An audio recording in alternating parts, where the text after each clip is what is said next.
King Morvain ascended to the throne at the age of 28 following the sudden death of his father. His early reign was marked by consolidation of power as he navigated disputes among rival noble families. He implemented strict laws to stabilize the kingdom and prevent uprisings. Morvain displayed a keen interest in administrative reform, centralizing taxation and appointing loyal governors to oversee distant provinces. These reforms strengthened the monarchy's influence and reduced the autonomy of regional lords. He prioritized efficiency in governance and often held council meetings to monitor the implementation of policies. Trade flourished under Morvain's leadership. He negotiated treaties with neighboring states, ensuring the flow of goods and maintaining diplomatic relations. Markets expanded within the capital, and merchants enjoyed protection from arbitrary taxation. The kingdom's economic stability increased Morvain's popularity among citizens. Despite his public focus on governance, Morvain also strengthened the military. He reorganized the army into professional units and introduced new training methods. Border fortifications were rebuilt, and supply chains were improved to support long campaigns. These measures ensured the kingdom could respond swiftly to threats. Morvain's legal reforms extended to criminal law. He sought to codify punishments and clarify procedures for trials. Courts were required to follow standardized practices, reducing the influence of favoritism. His efforts aimed at promoting a sense of fairness and deterring crimes through clear legal consequences. Religious institutions received careful attention during Morvain's reign. He maintained alliances with leading clergy, granting privileges to monasteries and supporting large-scale construction projects. These actions reinforced his legitimacy as a ruler and stabilized relations with influential religious figures. Education and literacy were encouraged under Morvain's rule. He established royal schools and funded the copying of manuscripts. Scholars were invited to the court, contributing to a growing body of knowledge and documentation. His interest in learning influenced both policy and administration. Public ceremonies were regularly held to showcase the monarchy's authority. Morvain participated in ritual processions, observed festivals, and hosted audiences with citizens. These events reinforced social hierarchy and projected an image of stability and control across the kingdom. The jaw splitter was a specialized instrument designed to force the human jaw beyond its natural limits. It consisted primarily of a wedge, often crafted from metal or dense hardwood. The wedge was narrow enough to fit between the teeth, but strong enough to resist the force of hammering. The device included a handle or hammering mechanism to apply controlled pressure. The design allowed torturers to gradually increase force, opening the mouth incrementally. This method ensured that the victim remained conscious while experiencing extreme physical strain. Victims were secured in a seated or reclining position before the procedure began. Their head was stabilized using restraints to prevent sudden movements. This positioning minimized risk to the torturer and maximized the device's effectiveness. Once restrained, the wedge was inserted carefully between the upper and lower teeth. Placement was critical, as improper alignment could break the device or cause accidental injury to the operator. Precision was a key factor in the device's operation. After insertion, the torturer began applying force with a mallet or screw mechanism. Pressure was increased slowly to widen the jaw. The process could continue over an extended period, often until the jaw reached an unnatural angle. The jaw splitter was not designed to immediately destroy the jaw. Its primary purpose was to exert controlled, progressive stress on the ligaments and bones. The slow application of force allowed torturers to maintain supervision over the victim's reactions. Pain management was not a consideration in its use. The device caused extreme discomfort, including tension in the temporomandibular joint and stretching of facial muscles. The victim's ability to speak or close the mouth was severely impaired during the process. In some cases, additional implements were used alongside the wedge. Small levers or tightening screws could amplify pressure incrementally. These modifications allowed the torturer to adjust the force precisely according to the victim's resistance. The jaw splitter was often used during interrogations. The slow, methodical application of force served as a coercive tool, encouraging confessions without immediate lethality. Its design enabled prolonged operation while keeping the victim conscious. The physical effects of the device were extensive. Ligaments connecting the jawbone could tear under pressure. Teeth were often chipped, cracked, or loosened. Severe applications sometimes resulted in permanent dislocation of the mandible. Metal versions of the wedge were preferred in high-profile cases. They were more durable and could withstand repeated use. Wood wedges were used in lower-status applications due to their accessibility and ease of replacement.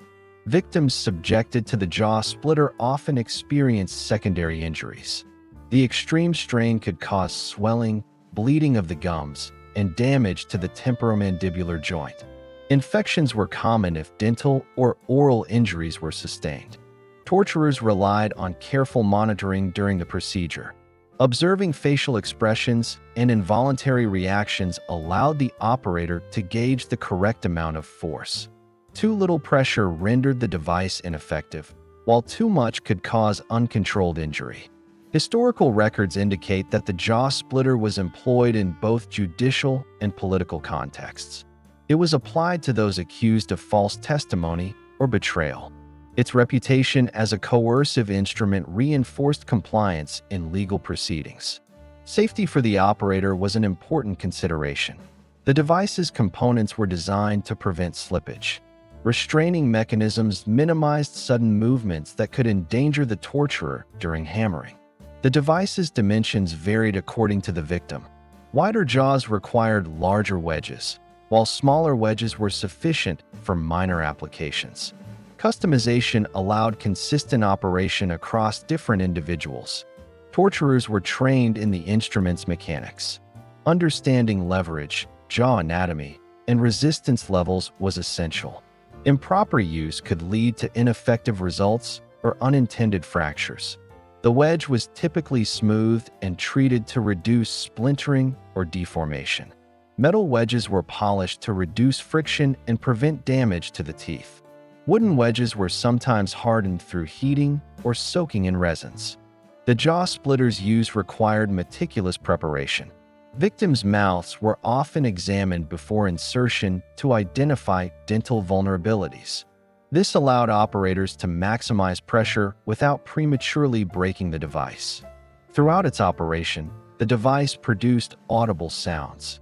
Cracking of teeth, stretching of ligaments, and occasional bone fractures were common. These sounds signaled the effectiveness of the pressure and served as indicators for the torturer. The device's incremental nature made it distinct from blunt force instruments. It applied consistent, measured pressure rather than sudden trauma. This precision enabled prolonged interrogations and controlled infliction of pain. Records suggest that the jaw splitter could be used in combination with other restraints. Immobilizing the head and shoulders enhanced leverage and allowed greater control over the victim's reactions. Coordination between multiple operators was sometimes required. Victims were monitored for signs of collapse or unconsciousness.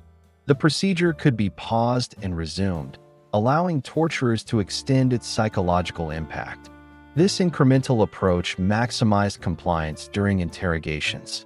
The design also included safety adjustments for repeated use. Components were replaceable, and mechanisms could be recalibrated.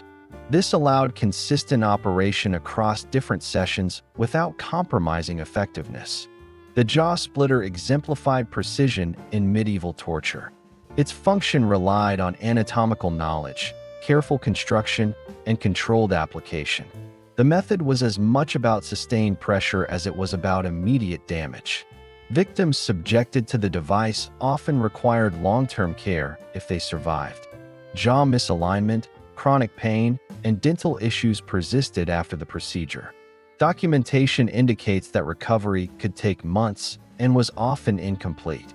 The jaw splitter's use declined with changes in legal practices. As judicial systems evolved, reliance on extreme coercion diminished. However, historical accounts preserve detailed descriptions of its operation and purpose. Survivors of the jaw splitter frequently experienced permanent damage to their jaws.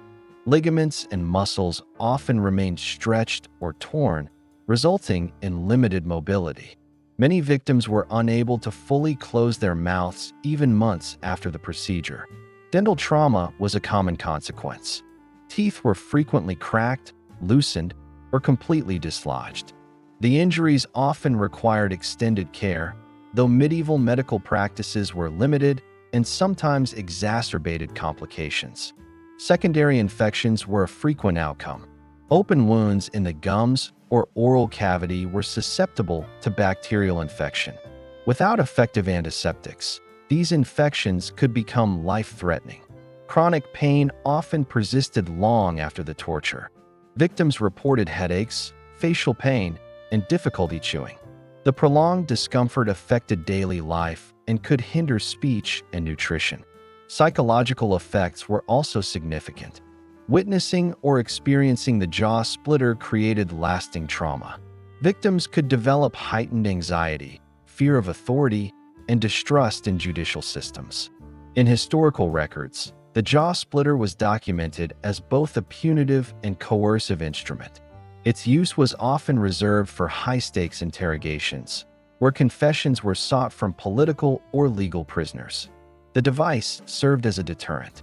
Public knowledge of its application discouraged false testimony and betrayal.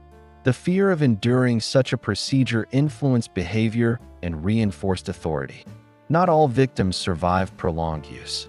Excessive force could fracture the mandible completely, damage surrounding bones, or induce shock. Fatalities, though less common, were recorded in certain historical accounts. Medical responses to jaw splitter injuries were limited. Healers often attempted to realign dislocated jaws or stabilize broken teeth. Treatments included splints, bandaging, and herbal remedies, though results were inconsistent. The jaw splitter's role in history reflects broader judicial practices. It exemplifies the medieval emphasis on physical coercion for control and compliance. Its operation required knowledge of anatomy, precision, and careful monitoring. Documentation of the device is preserved in legal and administrative records. Illustrations, trial accounts, and inventories of instruments provide insight into its construction and use. These sources help historians understand its practical application. The instrument gradually fell out of common use as legal reforms progressed. Changes in judicial philosophy and the reduction of extreme physical punishments limited its employment. By later periods, alternative methods of interrogation replaced devices like the jaw splitter. The legacy of the jaw splitter endures in historical studies of torture. It illustrates the lengths to which authorities went to enforce law and extract compliance. Its detailed records offer a window into both the physical and psychological dimensions of medieval punishment.